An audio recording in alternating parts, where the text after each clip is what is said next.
She was just an orphan until a king chose her over an empire. On the night Queen Vashti vanished from the throne, no one noticed the quiet Jewish girl who would one day wear her crown. The royal palace of Persia glittered with gold, wine, and pride. King Xerxes had spent months showing off the wealth of his empire. Silk from the east, silver from the mountains, spices that perfumed the air. When he finally called for Queen Vashti to parade her beauty before his drunken guests, she refused. One word: no. That single act of defiance shook a kingdom. The king's advisors panicked. If the queen can say no, they warned, every woman in Persia will stop obeying her husband. Fear disguised as wisdom led to a decree. Vashti would never again stand before the king. Her crown was stripped, her name pushed into silence. But a throne cannot stay empty for long. When the king's anger cooled, loneliness crept in. He missed having a queen. So a nationwide search began, an ancient beauty contest on a scale the world had never seen. Every province was ordered to send its most beautiful young women to the royal palace. They would be given beauty treatments, fine clothing, and a chance to spend one night with the king. The one who pleased him most would become queen. Far from the palace walls, in a Jewish community living in exile, a young orphan girl heard the news.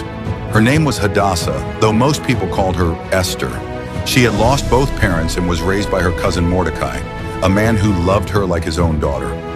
Esther was beautiful, yes, but more than that, she carried a quiet strength. She listened more than she spoke. She noticed things others ignored. When the king's officers arrived, Esther had no choice. She was taken to the palace along with hundreds of other girls, each one hoping or fearing the same fate. Before she left, Mordecai gave her one instruction: don't tell them you're Jewish. It was safer that way. In a foreign empire, being different could be dangerous. Inside the palace, competition filled the air thicker than perfume. Girls compared jewels, dresses, and rumors about what the king liked. Some tried too hard. Others broke down in tears. Every glance felt like a test. But Esther did something unexpected. She didn't demand special treatment. She didn't fight for attention. She won favor simply by being wise, kind, and respectful. Haggai, the official in charge of the women, noticed her immediately. Out of all the candidates, he gave her the best beauty treatments and the best place to stay. Not because she asked, but because something about her stood out. For 12 long months, the women prepared oils, perfumes, training in royal manners. It was less about beauty and more about transformation. Each night, one woman would go to the king and return changed forever. If he liked her, she might be called again. If not, she would live the rest of her life in the king's harem, forgotten. Then it was Esther's turn. She could have loaded herself with jewels and fancy gowns like the others. Instead, she asked Haggai what would please the king and followed his advice exactly. No extra, no drama, just quiet confidence. When she entered the royal chamber, everything was at stake. The king had seen hundreds of women.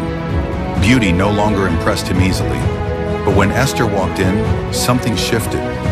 Maybe it was the calm in her eyes. Maybe it was the grace in her words. Maybe it was a destiny neither of them understood. Whatever it was, the king was captivated.